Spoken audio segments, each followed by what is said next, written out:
almost easy to do it during COVID. It must have almost been kind of like too much content to put out. Yeah, no, I felt very, very fortunate that way. And yeah, like all the lives and everything that I've been doing have been incredible. And yeah, it's like it started to take off. And so, I started to put more energy and effort toward it, just as it was going so well. And like you said, it's all done at home, which makes it super easy and a lot of fun too. Yeah. So just to give you a little introduction. So I'm Gary Tiger. That's Travis Tiger. He's my son. And just give you a little background on the podcast really quickly. We're both coaches. My other son's a coach. The three of us kind of do the podcast together. We take turns with, the two of them take turns. I'm the old consistent. And we started the podcast because, we believe success leaves clues. And, we have an audience of, hopefully a growing audience of young athletes predominantly. And we want to give them a little bit of, wisdom who come from people who kind of already got to that level, and little secrets on everything from how do you, what's your workout routines to your diet to mindset, and just little trinkets that they can take. Maybe find one nugget that they can take with them and add to their routine and help them become a little bit, better quicker. Yeah, that's beautiful. I love it. So so we're just gonna, we're gonna talk a little bit just about, how you got started with your original, gymnastics, and we'll kind of go through the whole thing, and then we'll talk about your PowerAbs business, your whole mission with that, and really kind of, how much time you put into that and all the work you have to go along with and things like that. So we'll start off. Trav, you want to ask that first question? And Yeah. So, as simple as the question can be, can you just take us through your start of getting into athletics? Obviously, like you had the gymnastic background, leading you up into college. So take us through just how you started with gymnastics. Did you start with any other sports and then you focus on gymnastics? Just bring us to up until college. Yeah. I started gymnastics at the age of 3. So very, very young with my sister. She was 2 years older and my parents were going to put her in gymnastics, and they decided, well, Kari would just be sitting watching, so we might as well put them in together. I started that at 3. That's how I started all my sports. Yeah. Yeah. Travis it's the younger perfect one, way to. so, yeah, I was a younger one. So I went to all the practices where he was coaching and my brother was playing, and then I'm playing with kids 4 years older than me. So I was right there, dragged along happily dragged along. Yeah, that'll get you tough real quick. I can only imagine. So then my parents tried to put me in t-ball and soccer and swimming, like all these other sports. And I just wanted to do gymnastics. So I was like, gymnastics. They're like, just try these other things. But my heart was in gymnastics, and my sister ended up quitting at the age of 9. So I was 7. But I wanted to keep doing it. So I did it through college. Like you said, University of Michigan. I got a full ride scholarship on the varsity gymnastics team. There was definitely some times in my career, especially like when I was around 8, that I didn't know if I did want to continue gymnastics. My parents took me down to Texas, and I tried like at the a couple of elite gyms. So basically in gymnastics, you have to decide if you're going to go the Olympic route from the age of 8,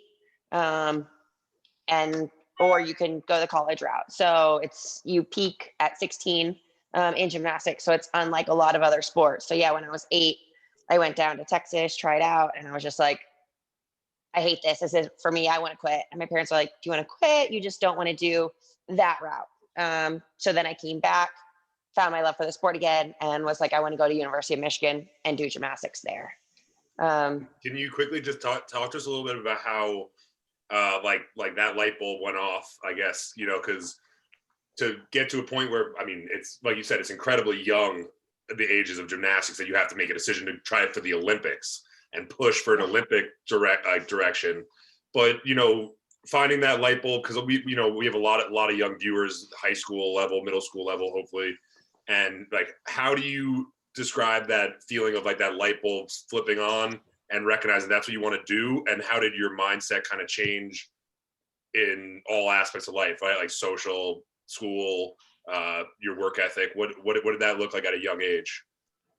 Yeah, that's a great question. And so, yeah, when I was like 8 and went down to Texas to try out those facilities, it was basically you were training 30 hours a day. The coaches were very, very intense. And I don't know, it was just something about it that I didn't enjoy. I know a lot of girls do it and they love it. But for me, like I loved gymnastics and that was part of why I wanted to keep training in it. Like I loved the just like being able to learn new skills. And I was just like driven to be perfect. And I was such a perfectionist, but going down there just wasn't what I wanted. And so yeah, when I came back, I had been going to watch Michigan gymnastics meets and I was a huge Wolverine fan, and just like thinking about being there and competing on that floor just brought me such joy. And I don't know, it was just a lot like you said, just a light bulb had gone off and it was like, this is what I want. And I was, like I said, 8 years old at the time, and you don't end up going to college for 10 more years. So it was something that ended up firing me just to be the best that I could be. And I'm lucky, like I had a very supportive family that ended up driving me to all my gymnastics practices. Like when I was in high school, from 14 to 7, I guess, like, yeah, 14 through 17.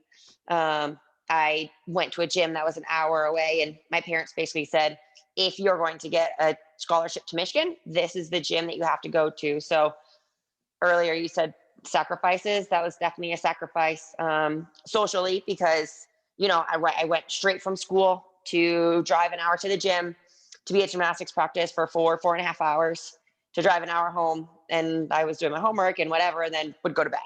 So there wasn't really much of a social life. And even on the weekends, like I would have gymnastics training in the morning. Then by the time I'm done and like got home, it was 2:30 or 3 o'clock, and I was just tired. I didn't want to like hang out with people from school. So all of my best friends were at the gym just because we went through everything together. You're training 20 to 25 hours a week, and you're tired from the training. You're going through the same things as them.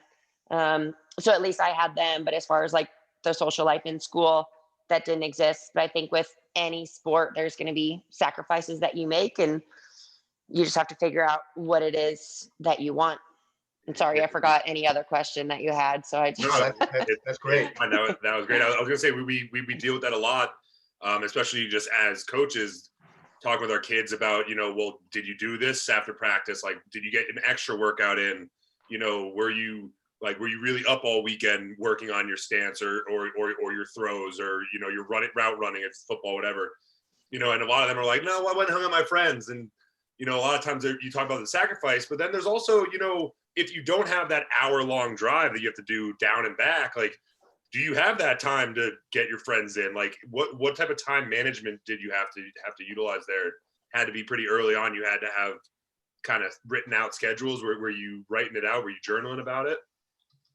I wasn't journaling about it, but I mean, for the most part, like starting at the age of 8, I was doing 20 plus hours a week of gymnastics. So it was a lot. And the closest gym that I went to was 25 minutes away. So it was still like basically an hour of commuting a day, which, I mean, all said and done adds up, especially when you're training 20 to 25 hours a week. You basically go to school, right after school, go to gymnastics for 4 hours, come home, do your homework, go to bed. It was a very set schedule. And that was usually 5 days a week, sometimes 6 days a week, depending on where I was at in the season or what gym I was at. So everything was just like very structured. But I mean, at least I had like friends at the gym. So if there was like get-togethers, most of the time it would be with them. But there was a couple of friends that I had in the neighborhood that I would hang out with. I mean, maybe once a week, or like, you know, during school, during your classes and stuff. But I mean, I just loved gymnastics, and I feel like that was my number one priority. Like I was a very good student and stuff too. So I studied a lot. I mean, in school, I was just very to myself. I would sit and finish all my homework in class because I knew I'd have to go to gymnastics, and then I would want to sleep a lot during the night. So like, if I can get a lot of homework done now, then I don't have to worry about that later. So it's just, I mean, when I was younger, especially, I was a very quiet person. I really came out of my shell in college. But I think I was a quiet person, and that helped me excel at gymnastics just because that was my personality, and gymnastics is very demanding. I know different sports have different level, like hours of practice and all that kind of stuff. Like my brother did maybe 2 hours of hockey practice, which I mean, wasn't the same as 4 hours of gymnastics, but. Because, you know, so many questions come to mind from what you just said. But just one I want to ask you is, what specifically about gymnastics did you kind of associate with, that you fell in love with, that you said to your parents, I don't want to do any other sports, and you knew from 8 to, that you wanted to go through college with this? What was it about that sport? And then we'll kind of talk about CrossFit a little bit, but what about that sport in particular that kind of attracted you? I think it was just the urge to get perfection. Yeah, I just wanted to seek perfection. And also, it was just like there was always something new to learn, something new to do, because there's so many different skills in gymnastics, like, and there's 4 different events, and there's always something to work on. And you just like practice the routines over and over and over again to try and do them perfectly. And that is something like I think that carries over to CrossFit. Like there's so much to work on there. Like you said, we'll get back to that in a second. But I think just that from gymnastics is what sucked me in at such a young age. And there was always something to work on and always something to do perfectly, because you're never going to do everything perfect in your routine every time. So you didn't have obviously you didn't have any real experience prior to that with any team sports. I'm wondering, and so it's hard to make a comparison, but I'm wondering if your need for perfection, your self drive, part of the attraction was also that was individualized, that you could control the outcome, right? No one else can control whether you're going to be perfect on that beam or the rings or whatever you're doing, but you. And I wonder if that was something that maybe subconsciously was an attraction to you, and maybe even carried over to CrossFit, because it's the same type of thing. Yeah, no, I definitely think so. And I mean, I joke with people too about like injuries and stuff. So I'm like, well, in gymnastics, if I hurt myself, it was my fault.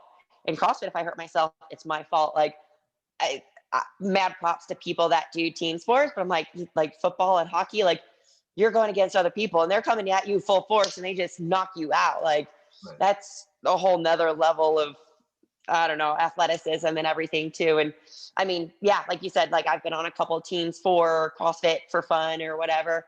And I feel like that's more pressure because you're like, my whole team is relying on me. And obviously, like I'm a huge critic of myself, but when I go to the competition floor, it's me versus me. It's not me with a team behind my back, which I think, I mean, would be cool eventually, but I've always been in an individual sport and that's, what I'm used to. Yeah. Where did the transition over to CrossFit happen? Like, when did that happen? What type of, because obviously you're doing a lot of training during gymnastics, but it can't be a lot of big lifts, right? Like when you're doing gymnastics, it's a lot more flexibility, body weight type of exercises. When did you start to transition over to putting weight on barbells and really throwing it around? And what was that like exploring that completely new territory? Yeah. So actually I started throwing barbells around. I like how you put that. When I was in college, and we had a strength and conditioning coach who came from the Olympic Training Center and worked with a variety of athletes. And our gymnastics coach was like, okay, yeah, you can work with our girls. And it was between my junior and senior year that I first touched a barbell and started squatting and really lifting. Like even then we didn't really do cleans or snatches, jerks, anything like that. It was mainly like squats and some shoulder press. I think that was about the extent of it. Though my parents had some weights in our basement, so I bench pressed with my dad a little bit, like when I was in high school, and then a little bit in college. That was about as much weight as I did, and that was just more for fun than anything else because they had it, and Sure. I was like, oh, this is kind of cool. I want to go do it with you. But yeah, it wasn't until I was in college, like my later years, when I was almost done with gymnastics, that I touched a barbell and started squatting and worked leg strength or anything. And that's something I'm dealing with now, is waiting for so long for that. But actually right after college, I wanted to keep working out and I didn't know what I wanted to do. And our weightlifting coach, Lou, who had a squatting, like I said, was like, Kari, you would be great at weightlifting. You should try it, because I wanted to do something, but I didn't know like physically what I wanted to do. So he got me into weightlifting, which was, I guess, like my first dabble into CrossFit.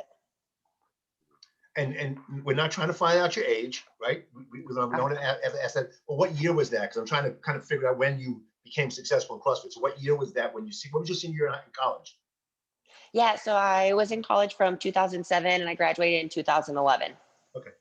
Okay. So yeah, I started doing some weightlifting and stuff in 2011, and I ended up doing like a weightlifting meet because I was doing an internship at Michigan, and they're like, well, you guys have to learn clean and jerk and snatch, so we want you to do a competition if you want. And I'm like, I'm the kind of person, like, I'm training for, like, I like training to compete for something. And that was something that also drew me to weightlifting, like after I was done with gymnastics, because I started competing at the age of 5 and I wanted to continue, and weightlifting, it was the next sport for me. And CrossFit at that time, I mean, it was around for sure, but it wasn't as mainstream as it is today. It wasn't on ESPN. It wasn't those things in 2011. When did you first kind of get into the CrossFit program and start competing there? Yeah, so I did that weightlifting competition, and actually one of my friends in college, one of my teammates, had competed on a team for CrossFit Adrenaline, I think in like 2012 or 2014, around those years. So she had actually just started CrossFit, and she was like, Kari, you'd be great at CrossFit, you should try it. And I'm like, no, like, I was over gymnastics. I loved it for the 18 years I did it, but I was burnt out. I was done. I didn't want anything to do with it. And she's like, it's not real gymnastics. You're not tumbling. You're not on a balance beam. And I was like, no, I'm done. Mhm. And so I did weightlifting, and then I actually hurt my back, got some carpal tunnel. So after that, I got into I did a physique competition. Then I moved to New York City, did a powerlifting competition there. And during these years, my friend was still like, Kari, you need to do CrossFit, CrossFit. And I was like, no, no, no. Then I moved to New York in 2013. And then 2014, I saw the CrossFit Games on TV at a gym that I was just personal training at. And I decided to lay on the floor and watch it after I finished my training for that day. And while I was watching it, I was like, okay, Lindsay, you're right. Like, I need to try this thing. I think I would be pretty good at it. It looks like a lot of fun. And then an owner of the gym that I ended up coaching at, Billy De La Rosa in New York City, had emailed me saying he wanted me to coach CrossFit gymnastics. So I met with him, and I signed up for powerlifting competition in November of 2014. So after I did that competition, I was all in for CrossFit. It's funny that because your timeline fits so so well with the rise of CrossFit. Because like I remember those years around the time when you said that she first started telling you about CrossFit. That was still where CrossFit was like underground, and everyone was like, "Oh, who are those crazies in the corner doing like 5 different workouts simultaneously within 20 minutes, and then they're in and out of the gym like that." And everyone's like, who are these people? And like those are the crazies before the gas mask people came in, and then the people with the breathing mask started coming in. And then they were the new crazies, and CrossFit had their games. So like that matches up so perfectly, and you got to really join in on the rise of it. And all of a sudden, like the CrossFit Games are happening, they're being televised, and then you're just hooked, huh? Yep. No, definitely. And, Like you said, it was perfect timing. Yeah. and I mean, pretty much you had immediate success with that, right? I mean, you started in 2014, and if I'm correct, you won America's Fittest Woman in 2016. Is that correct? Yep, that is So, I mean, correct. You're you're talking good. about a year and a half, 2 years to kind of learn a sport that you never heard of before. Yes, you heard of you did all of the things that were part of it. You did the gymnastics, you did the weightlifting, but to put it together into competitive form in that short period of time is really pretty amazing. Number one, and was it what was it like, that transformation and being able to kind of quickly get into it and then see, hey, I have a chance to compete and do really well at this, and put that plan together to be able to achieve that? Yeah, no. Well, first of all, thank you. I appreciate it. And yeah, so when I started in 2014, I started like, just for fun. I was like, I'll see how I am at this thing. I had all the pieces of CrossFit except the endurance. Like, I had never really rode before. I ran a little bit, but nothing like CrossFit or like knowing paces or anything like that. And even like different machines like the assault bike or the ski erg, or swimming, anything like that was pretty new to me. But I had trained for, I guess, like 6 months before making my first CrossFit Games, which everyone's like, that's incredible. But I mean, as you said, I had the gymnastic background, the weightlifting, which significantly helped me at my first, or during my first open. which for people that don't know is like the stage that you do to go to regionals and then to the games. And it's a 5-week long online competition. And by the third week, some of my friends were like, Kari, you could possibly make regional, and this is your first open. Like, that's insane. And I didn't really know at the time, like, what it meant. I was like, okay, that's cool. Like, I mean, I thought I would be pretty good at this thing, but I didn't think I would be that good so early on. Because CrossFit also does have like a lot of strategy. It's a lot of skill and athleticism, but then there's strategy that goes into play, which is why I was thankful for, especially like Billy De La Rosa, who, like I said, was the owner of the CrossFit gym that I was at, because the 4th week in the open I did well, and the 5th week I was able to claim my spot to regionals 6 months after starting CrossFit. And then I took a trip to regionals and ended up qualifying for the CrossFit Games. I finished 3rd, and they took the top 5. And so I was one of the top 40 athletes in the world in a sport that I had started 6 months prior. I ended up finishing 21st place at my first CrossFit Games. And I think that was what got me addicted to CrossFit. Like, at first I was like, this is fun, this is cool. And then realizing how good I was so quickly just is what got me addicted to it. And I was like, okay, 21st, like, most people would say, that's amazing, your first year. And at first it seemed amazing. And then I was like, no, I'm better than that. And so I just wanted, like, I got really hungry for it, and like basically just put all of my effort into being the best athlete that I could. And I was coaching full time at the time. And then going into regionals in 2016, I told the owner of the box, and I was like, I don't want to coach anymore. Like, I want to put everything I have into this sport. And then, like you said, I finished top American in 2016. So it definitely paid off. I was gonna say, just for the viewers, a quick hype train for Kari here. 6 straight qualifications for the CrossFit Games since 2015, and 4 Fittest Woman in America titles, 3 consecutive.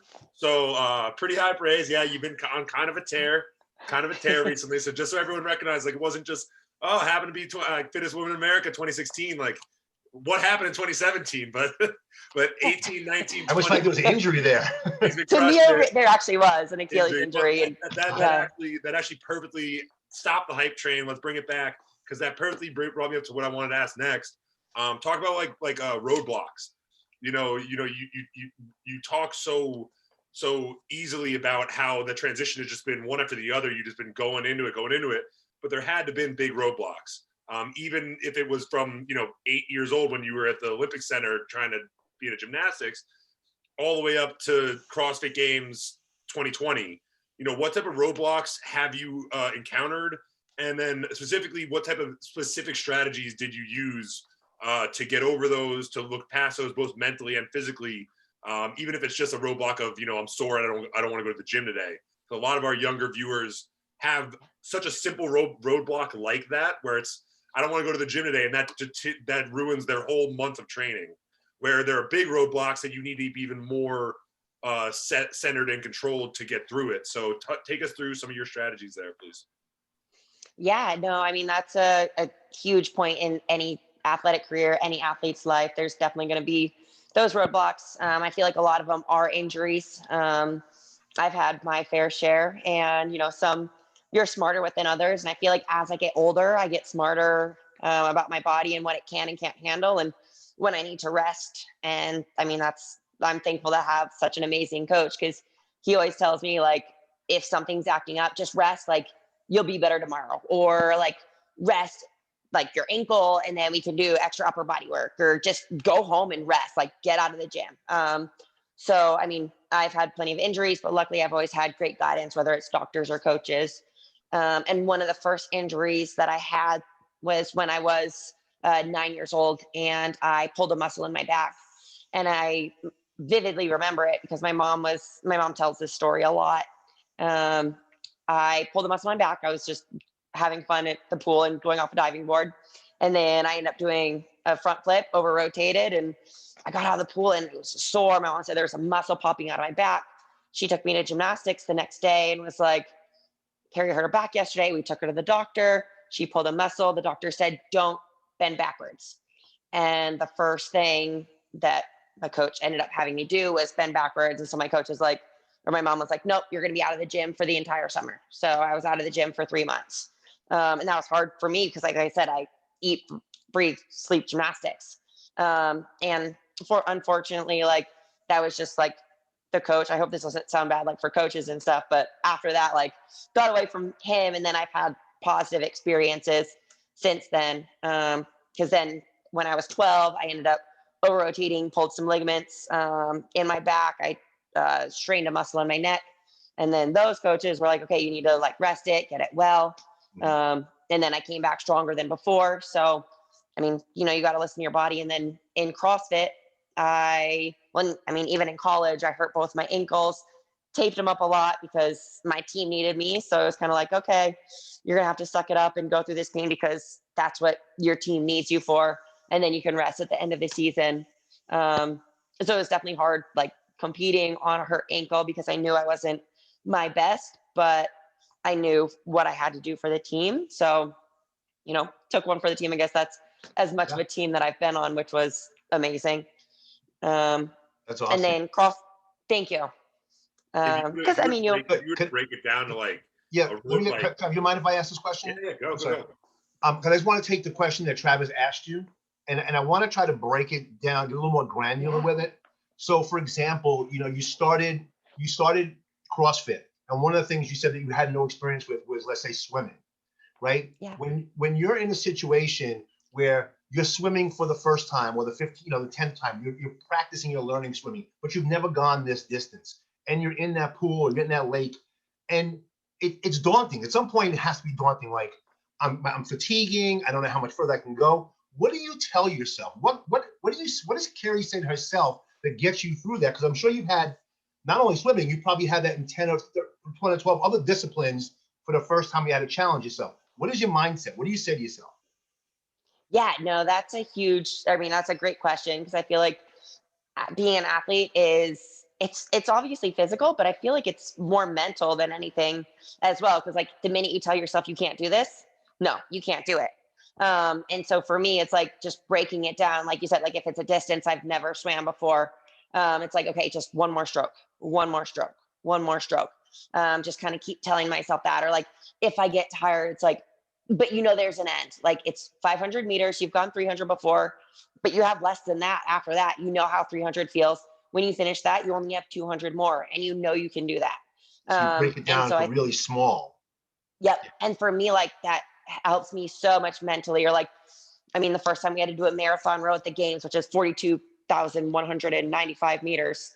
You can sit and look at that and be like, the most I've done before is a 10K.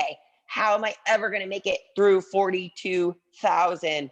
And so talking to my rowing coach is like, okay, it's going to be like 1K at a time. That's all you can do. You got to like, just break it down into smaller increments. Cause for me, I like breaking things down, or even if it's like a 10-minute workout and like in minutes, like 3 and 4, you're like, oh man, I might've started too fast. And it's like, just take a second, breathe, relax. Cause it's easy to get like overwhelmed in your head. And you're like, okay, you're in minute 4. Like you're almost halfway there. Then when you're halfway there, it's downhill.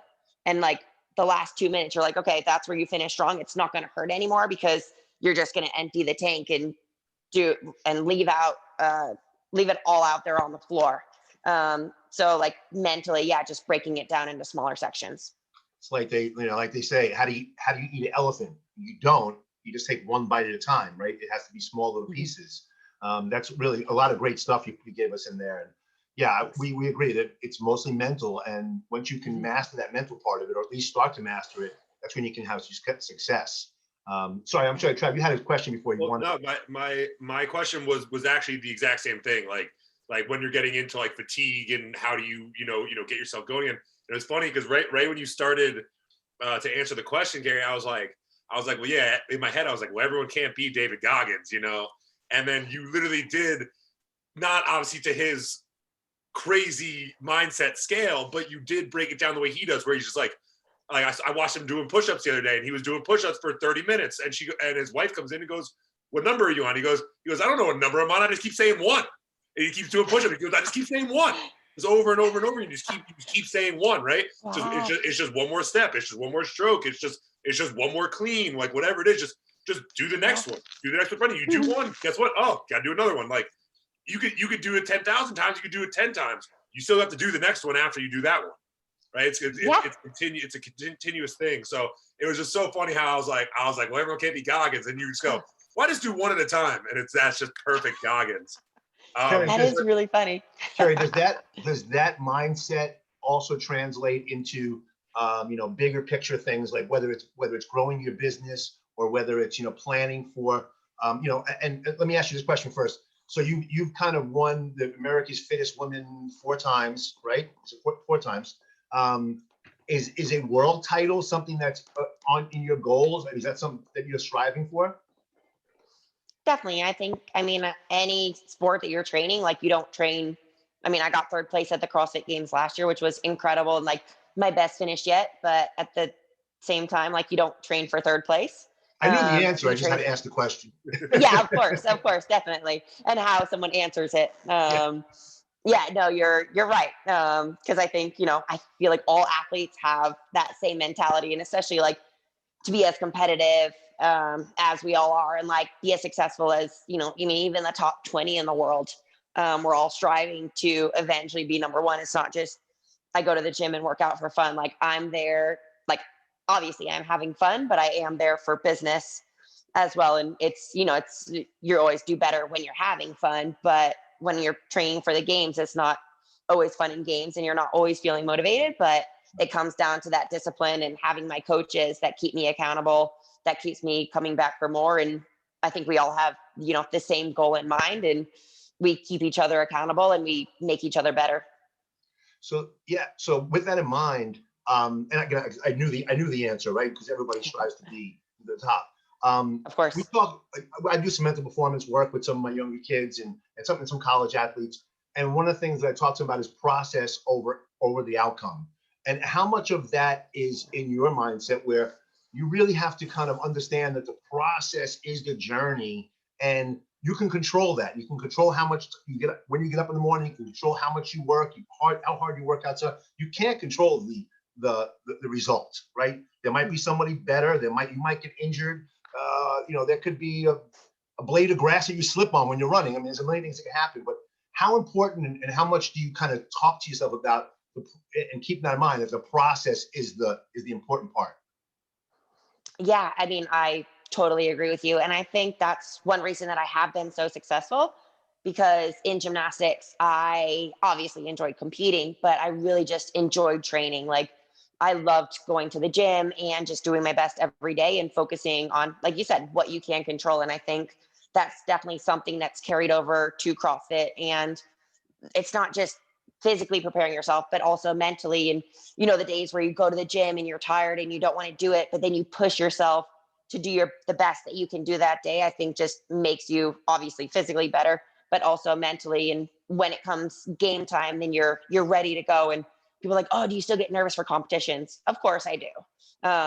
Because I have high expectations for myself. Sure. But when I get to a competition, I know that I've done everything that I possibly can in training to prepare myself for the competition. So I know all of the work is done, because every day, day in, day out, I do like I said, the best that I can with my nutrition. I work with a nutrition coach. I get the amount of sleep that I need. I focus on my recovery and, just being the best that I can be each day, because you can't expect to show up to a competition and win if you're not putting in the work day in and day out. And sometimes like people are like, oh, they see you on the podium, but they don't see the hours and hours of sweat and work and tears and blood and everything that goes into what ends up being on that podium. And so it's definitely important to fall in love with the process and appreciate everything that goes into the day-to-day work that ends up leading to being on the podium.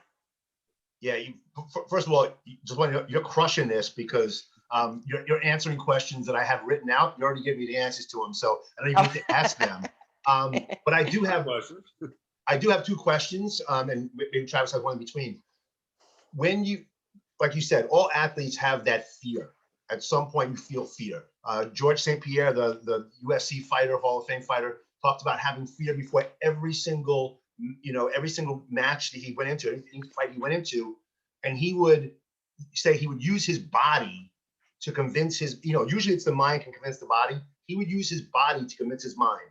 He would start to walk tall, put his shoulders out, strut as he's walking to the stage, to the ring, right? He would by the time he got to the ring, his mind would believe that he was just as big and powerful as his body made him.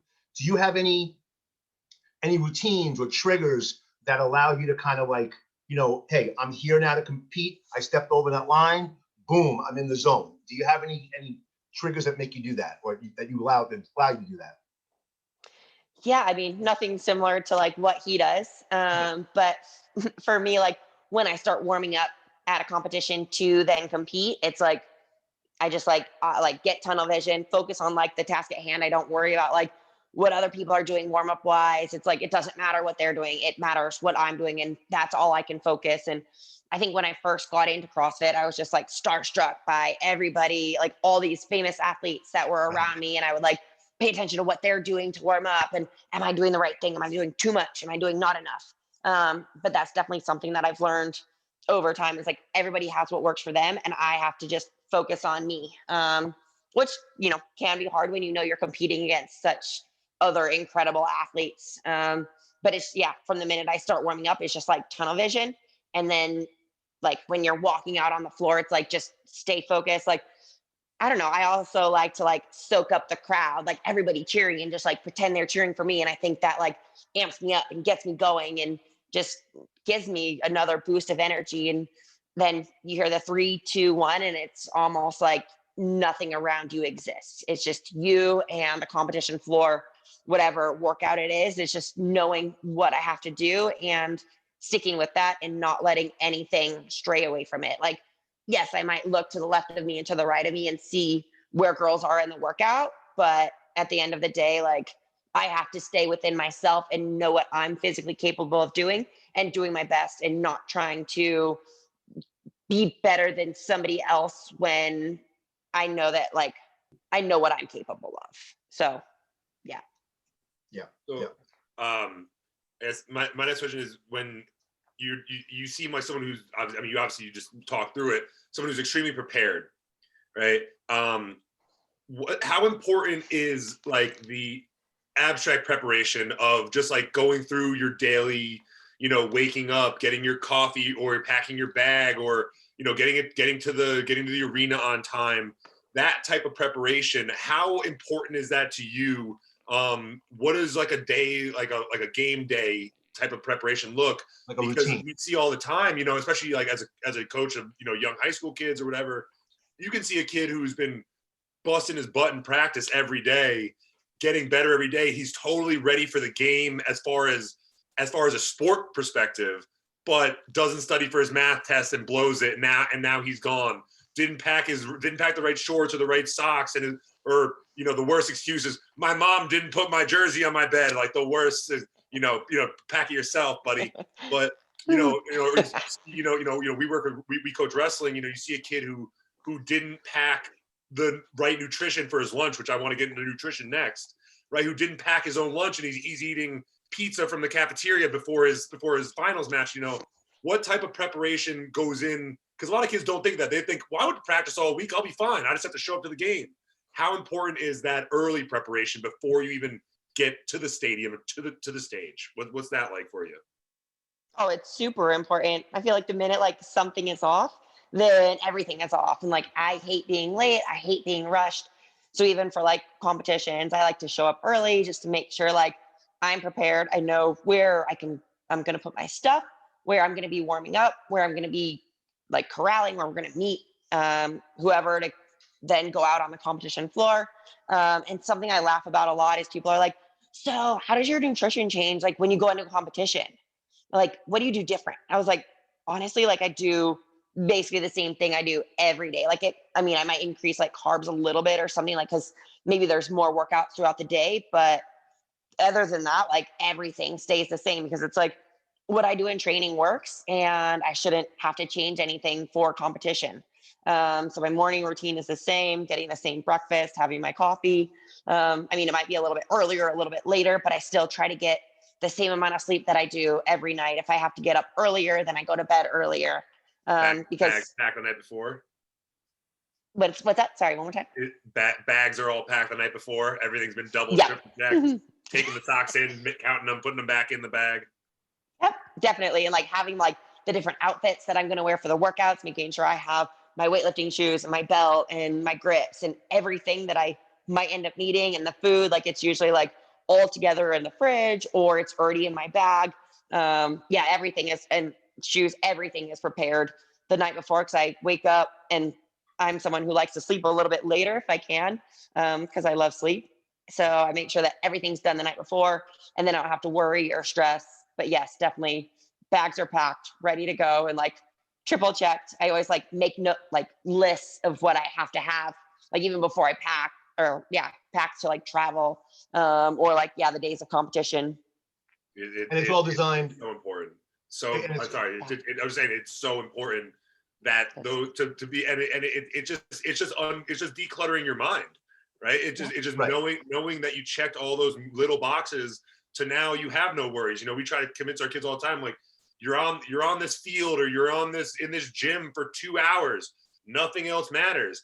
But sometimes it's tough to block that stuff out. You know, you have to make sure that you're taking care of all your ducks before you get out in the pond. Yeah, totally. And so you talked a little about nutrition and the fact that you really don't change your diet much. You have ridiculous abs, right? I mean, they're ridiculous. Thank you. Like they're crazy. And you have this PowerAbs program that you designed, and that your business now. So first, you can just answer my question, and then we can go into a little bit more about the business. How much of ab development is diet versus train, like physical training on the abs, like sit-ups and push-ups? How much of it is diet and how much of it is that, or and what's a combination? Yeah, I mean, I think both are equally important. I doing gymnastics. I mean, I just trained a lot, and I always had abs. So I'm like, thanks, parents. I appreciate you guys.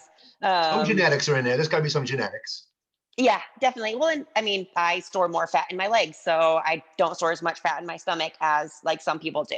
Right. Because everybody stores fat in different places. You know, it's part of genetics. It's part of life. And like to get like like to get the ab definition that you need, your diet has to be in line. Like you can't out train a bad diet, as a lot of people say. Like, I mean, gymnastics, we were training 25 hours a week. I was eating pretty healthy, and so I still had abs.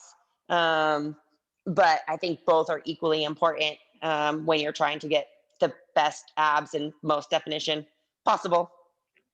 Yeah, it's interesting. Yeah, and I can certainly attest to, as you get older, that out training your bad diet, it gets harder and harder and harder. It was easy when you were 20 to go to a bar and drink a couple of hours on a Saturday night, and then go to the gym and kind of work that off. That doesn't happen when you get older. So you better stay with your training routines and watch your diet and everything else. So tell us a little about your PowerAbs as a business, and also how that fits into your day and how you make that work. Because if you're on social media, you're doing podcasts, you're doing things like that, you're promoting it, you're designing, you're training individuals, you're training yourself. It sounds like a pretty busy day. I know you have routines because you just talked about them. How do you manage all that? Yeah, so a little bit about PowerAbs. It started in December 2018, and I was working with a team of individuals, and the lady was commenting on my abs, and her husband was like, I'm obsessed. You need to create an abs program. And I was like, I've been meaning to, I just didn't know how to go about it because of the gymnastic background. Like gymnasts have crazy strong cores and good abs. And I was like, yeah, I want to, I don't know how to go about it. So they helped me create it, which has been incredible. And so many people have started doing it. Like there's tens of thousands of people doing it around the world right now, which is really cool for me to see. But it definitely does take up a lot of time. And I love being an athlete. I love competing and everything. But sometimes if you're just like eat, sleep, train, like your mind gets a little overwhelmed. And I think like the past 2 years, it's been nice having something else because I'm training myself, like I'm focusing on me. And then it's nice having the PowerAbs program and just being able to help others and focus on others and use things that I've learned from my I got a degree in movement science from the University of Michigan. So using that knowledge along with my gymnastics and CrossFit experience to help others to be healthier and create, better abs for themselves and more definition. But over the past 2 years, it's definitely become more than that. Like there's a Facebook group now and it has over like 25,000 people. And it's just a big, happy family community of people that are like, yes, it's a program, but it's also just helped me get my confidence back. And I've never felt comfortable taking a shirt off in front of people. And now I do. And it's started to create more healthy habits. Like I started with the program and then now I'm adding some strength training, or I'm adding some running, or I'm eating healthier. So it's been really cool. And I think that's kind of what keeps me motivated to want to be better and be more engaged with people, and, talk to them on social media and just congratulate them and just tell them that I'm honored to be a part of their journey. So my day typically consists of getting up around 7 to 7:30. And then I'll eat breakfast. I have my coffee, breakfast. I'll do some PowerAbs work. Usually it's just social media stuff, getting back to people, emails, things like that. And then I do my first training session from around 8:30 to 9:30 or so. And then I'll eat again, do some stretching and stuff, do a little bit more PowerAb work. Then I go to the gym for my major session between 11:30 and 2:30. Then when I get home, I'll eat and then do some more PowerAb work. Sometimes it's social media, sometimes it's content stuff like videos and things like that. I do a couple live Facebook workouts a week, just to be with other people, which is really cool for me to see, and like just having that community. And then relax, do some recovery stuff at night, Epsom salt baths I love. Maybe a little walk around the neighborhood if I'm feeling up for it, or relax and watch some Netflix. And yeah, that's pretty much my day. That's awesome. That's awesome. I always feel like, if you're passionate about something, you can really be successful in it.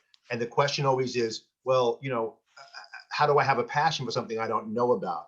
And my answer to people is, whatever you try, put everything you have into it, and you'll soon find out if it's for you or not. And you seem like you've done that with gymnastics, CrossFit, and these PowerAbs. And you're a person that seems like, again, I preach all the time, live with intention, not with impulse, right? Do the things that are intentional every day. And it seems like that's what you do. So you're a great role model, not only for the PowerAb people who want to get abs, but just for any athlete that's out there. So I think we can wrap it up kind of here. I'm just really happy that you're on here. You've given us a lot of really great stuff. I don't know if you had any more questions, Trav, or not, but if you want to go to the go-to question, and then we can wrap it up. I was gonna say, so your PowerAbs is 25,000 strong, you said? In the Facebook group. We have way more than that doing it. But yeah, just the Facebook group itself. How many do you have signed up? I'm actually not allowed to say the exact your number. Promo. Oh, you're not allowed to say? That's okay. No. I was gonna say, this is your promo op. Let's go. But, yeah, I know, right? But they're in over 100 different 100 different countries. Okay. So yeah, it's worldwide. It's about double that. So wow. So you're not only a CrossFit star, you're a business mogul as well. So thank you. Well, awesome. Thank you. I can't take all the credit too. I have an amazing team behind me that makes what I do possible. And so I think that's part of the reason. It always takes a team. I always say, if you want to go fast, go alone. If you want to go far, have a good team with you. And you seem like you do, right? So thank you. Whether it's CrossFit or PowerAbs, both of them, I have amazing people. So no, I just learned about your PowerAbs a couple months back when I saw you online. That's how we met. I actually have a friend who's going to be listening to this when it releases, and she's totally into working out, and we work together. So we're doing some stuff with our company. Every hour she put something else in workout to do. We do little workouts while we're working. And she's going to get a real kick out of your PowerAbs business and what you're doing with it. So it's pretty cool. So thank you. I made a somewhat of a joke about when's the athletic clothing line come out for you? Like when do you have your own brand coming out? But in all seriousness, what do you have next? I know you're not just stopping at PowerAbs. There's got to be another project that you want to work on. If we're allowed to know about it, I don't know what restrictions you have. but what is in the works? What's coming out soon? What's the next avenue that you want to tackle? Because you're clearly crushing these, and I know you've got something else in the chamber there. How do you know? I have a look in my eye or something? Yes, no, literally. You just have that look like you're not satisfied, honestly. Thank you. Never satisfied. You always want more, right? That's the good thing about life. So actually, I do have Power Glutes is going to be the next project that I'm working on and coming out. We're actually filming for that next weekend, or actually this coming weekend now. And that's going to be coming out here soon, because we've had so many people do PowerAbs and they're like, oh, but I want your legs or your glutes. So what about that? And PowerAbs is equipment free. So same thing. Power Glutes is going to be equipment free as well. Glutes are hot right now. Glutes are hot right now. Yeah. Right. I mean, and like you said, with like COVID and everything going on, like people are stuck at home, like they aren't going to gyms as much. So it's just something easy for people to do. And it's 10 minutes a day. So it's like, come on, it's a no brainer, like no excuses. And, people can get their PowerAbs on and then they can get their Power Glutes. So that's the next thing coming up. We're working on a few other things, but that's what's coming up next in the near future, which I'm really excited. You can tell us about. It's official enough you can tell us about it. Yeah. So and it's been announced and everything. We're good. We'll be waiting for all the rest of it to follow. My one suggestion, Kari, is thinking about changing the name from Power Glutes to Power Ass. So you have Power Abs and Power Ass. That would be that'd be money. But no, I'm kidding. Well, there you go. We only have to change one letter, right? That makes it a lot easier. Yeah. Then you can do Power Arms. You can do Power Arms. And that's only there you go. All the letters are working out. Done. Yeah. So we have one question Travis didn't ask it to you yet, so I'll just jump in there. Our favorite question. We always end our podcast with this. Keep in mind, there is no wrong answer. There's only good answers. Okay. And we've asked everybody, and I think we've maybe had like 2 of the same answers. We've done a bunch of podcasts. It's always different. What is the most unique to Kari, or the most interesting that someone wouldn't expect? What is the most interesting or unique thing that is in your backpack when you go on game day or gym day? And keep in mind, we've heard everything. We've heard kneecap massagers. We've heard bouncy balls. We've heard extra pair of socks. Like literally anything you think of. So what is something unique that you're gonna find in your bag that you might not find in the other competitors next to you? Lucky Charms. Lucky Charms. Literal, like the cereal. Speaking about nutrition, Lucky Charms is a secret on game day. The secret on game day is literal Lucky Charms, not trinkets, actual snacks. Love it. And I don't think you're gonna find that in anybody else's bag. Now, is that before you go out, or is that the treat after you finish the workout? You're like, got a pretty good time there. Let me get my Lucky Charms. That's usually between the workouts, because the workouts are usually like pretty close together. And so that like just helps replenish my glycogen levels quickly. And I was given like a couple options, but from when I was 11 years old, I won a national championship. And that morning I had Lucky Charms for breakfast. So call me superstitious. Yes, maybe a little bit. Everybody is. Yep. But from that, I've basically just always loved Lucky Charms and have them like on game day. So I traveled internationally a few times and they did not have Lucky Charms. I was like, I'm just gonna have to bring it with me next time. But yeah, Lucky Charms is the go-to. That's a great answer. I think that's our best what's in my backpack question answer. That was one of the first things that had nothing to do with like working out or athletics or training, recovery, nothing. That was pure just I need especially given the juxtaposition from PowerAbs, fittest woman in America, multi-time. What's your secret? Lucky Charms. Yeah. Where's General Mills at? Come on, come at me. Sponsorship right there. Boom. Yeah. Definitely. If they hit us up, we'll let you know. Okay. Forget the Wheaties box. We'll put you in the Lucky Charms outfit with the little leprechaun. Yeah, Irish. No, get the rainbows and the hearts. It'll be great. Are you Irish? Hot air balloon. It'll be perfect. Well, Kari, listen. I mean, thank you so much for joining us. You gave us a lot of good stuff. We really appreciate having you on. We love doing these podcasts too because we meet so many people that we really didn't know before. we get a chance to kind of follow them, keep a little relationship with them on social media and things like that, and turn other people on to what you're doing. So why don't you tell us a little bit about how do people follow you, whether it's on social media or your website, and how do they get involved with PowerAbs if they're interested? Yeah, so the easiest place to follow me is Instagram, just Kari Pearce CrossFit. That's my handle. I'm usually good about answering my messages and things like that. Thank you. Thank you. I do my best, especially having a business and having fans, it's just really cool. And it's an awesome platform to have and be able to talk to people around the world and being easily accessible, which is, good and bad, I guess. Yeah. But that, and then my website is just karipearce.com.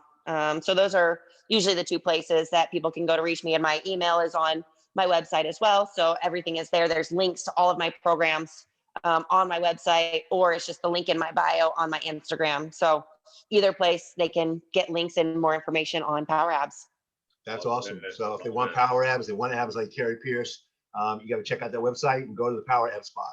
I would probably, I don't know if I have the body type for the abs, but I was not feeling how my legs looked in the mirror at the gym yesterday. So I might have to hop in on the power glutes. Oh yeah, there you go. Yeah. I love it. The end of the month coming out. Legs. Yeah, I had straight chicken legs. Oh, chicken legs. Oh no, yeah, we gotta fix that. No, 100%. We're going back to the squat rack. Yep, I love it. Can't go wrong with some squats too. Well, Kari, thanks again. Really appreciate it, and we'll keep in touch, and we'll keep an eye on you, and we'll watch you crush CrossFit in America this year, and then hopefully get a world title. Thank you so much. I really appreciate it. It was a pleasure. Yeah, it was a lot of fun. Thanks so much. Real quick, Kari, are there talks about the 2021 CrossFit Games continuing to be going forward with the COVID stuff, and what time of the year is that? Yeah, so they actually just announced the season. It's going to start in March. Then they're going to have, that's going to be the first round, and then the second round is going to be in April, and then there's going to be a third round, which is basically how you qualify to the games, and that's going to be May and June. And then the games are going to be at the end of July, and they said back in Madison, Wisconsin. So that's the plan as of right now. And they sound like they're pretty sold on it. So, we'll see as things go on and kind of things progress with COVID. Well, typically you need at least 6 foot clearance to do snatches anyway. So I think you guys are relatively pretty distance out there. So it's good. It's a safe competition. So I'm pumped that they passed that and that they're going through with it. So it's awesome. Yeah. Thank you. Excellent. Well, thank you so much, Kari. Have a great night, Kari. Thanks. You too. All right. Bye-bye. Stay safe. Bye. Stay healthy. You too.